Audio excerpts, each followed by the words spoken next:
Welcome to this IFRS Foundation podcast, which will focus on the January meeting of the International Accounting Standards Board, which took place in London on the 23rd of January 2019. My name is Matt Tilling. I am a member of the technical staff here at the IASB, and today I am joined by the Chair of the Board, Hans Hugevust, and Vice Chair Sue Lloyd, to talk through the latest meeting and other developments. Hans, let's get straight into it and talk about the board's discussion of IFRS 17 insurance contracts. So IFRS 17 was the main topic on the agenda earlier this week.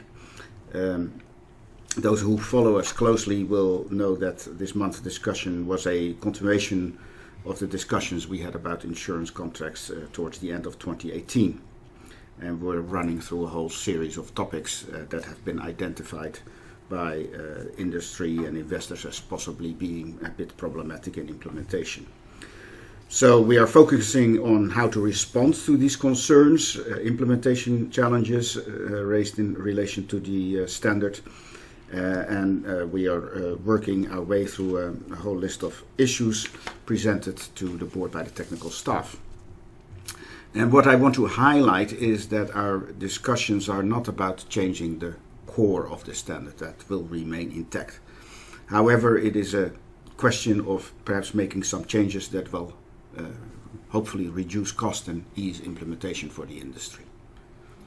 So at the meeting we decided to propose targeted changes in 3 areas of IFRS 17, and we expect these changes will address some of the implementation challenges raised in relation to the standard and hopefully make it easier for companies to actually explain the results of applying IFRS 17 to investors and others. So on balance, the board concluded that it meets the criteria for change that we agreed last year. So the changes we discussed this week are linked to the accounting for acquisition costs, the accounting for some reinsurance contracts, and the reflection of some investment service elements in insurance contracts. And I think in a number of cases here, we really think that these changes would assist the insurance companies in explaining their insurance business. I'm not going to go through all the detail because it's quite technical, but the detailed information is available on our website, both in the papers prepared for the board meeting and also an IASB update, which summarises the decisions that we made at the meeting. And of course, we also have a insurance-specific podcast that can be found on the website as well. The board hasn't finished discussing IFRS 17 yet, though. What happens next? Well, that's right. We still have some topics to discuss, and so we will continue the discussion at a future meeting. The next board meeting is 2 weeks from now, so we'll resume these discussions very quickly. When we are done discussing, we will create, as usual, a consultation document to seek stakeholder feedback on our proposals. That is something that we are required to do with any standard.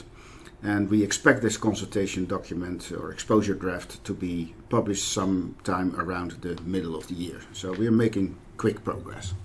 Sue, there was also discussion about implementation issues. Is there anything there you'd like to highlight from this month? Yeah, so we really discussed one issue, and it was some transition aspects and also due process aspects of the proposed amendments to IAS 12, the income tax standard, which have really largely arisen as a result of the interaction with the new leases standard, IFRS 16. And the board's proposing to make a narrow scope amendment to IAS 12 to unnarrow the scope of the initial recognition exemption that's already there, and the exemption would no longer apply to the extent that on initial recognition of a transaction, an entity would recognise equal amounts for a deferred tax asset and a deferred tax liability. So the board decided to require entities to apply the proposed amendments retrospectively, applying IAS 8. However, there is some relief because we would permit entities to assess whether the requirements to recognise deferred tax assets are met only at the date of transition, rather than having to go back and make an assessment of that in the past. And we also agreed that the due process steps had been met so that the staff can proceed to drafting the proposed amendment. Well, Hans, as this is the first podcast of 2019, I thought this would be a good opportunity to provide a little preview of the year ahead. Next up is the meeting of the IFRS Foundation trustees at the end of January in Kuala Lumpur in Malaysia. Yes, so we'll go from rainy and cold United Kingdom to hopefully sunny and much warmer, certainly much warmer Kuala Lumpur. As you know, as most people know, the trustees meet 3 times a year, and at those meetings, among others, I provide an update on the technical developments to our trustees. But the trustees is mainly a forum where the trustees execute their oversight role by checking that all the agreed steps in our due process and our standard setting work have been followed, and I anticipate a very detailed discussion on that again. It will be a first in this trustees meeting in 2 respects. First of all, to my surprise, it's the first trustee meeting that we are holding in Kuala Lumpur.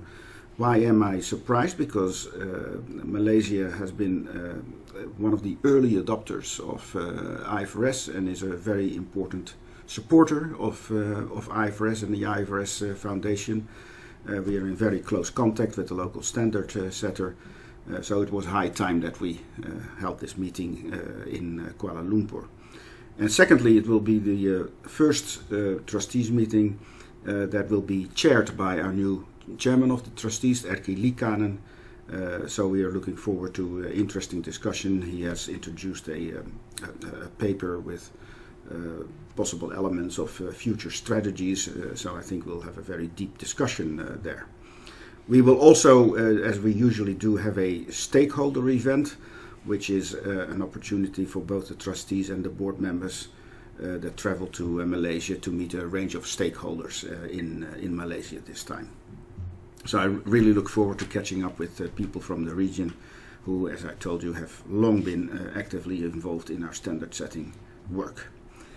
In terms of looking ahead for 2019, I can mention that beyond the consultation on IFRS 17, we are also progressing very well with some other key projects, for example, primary financial statements and goodwill and impairment, rate regulation, hopefully, and we hope that we will be consulting on these projects around the end of the year.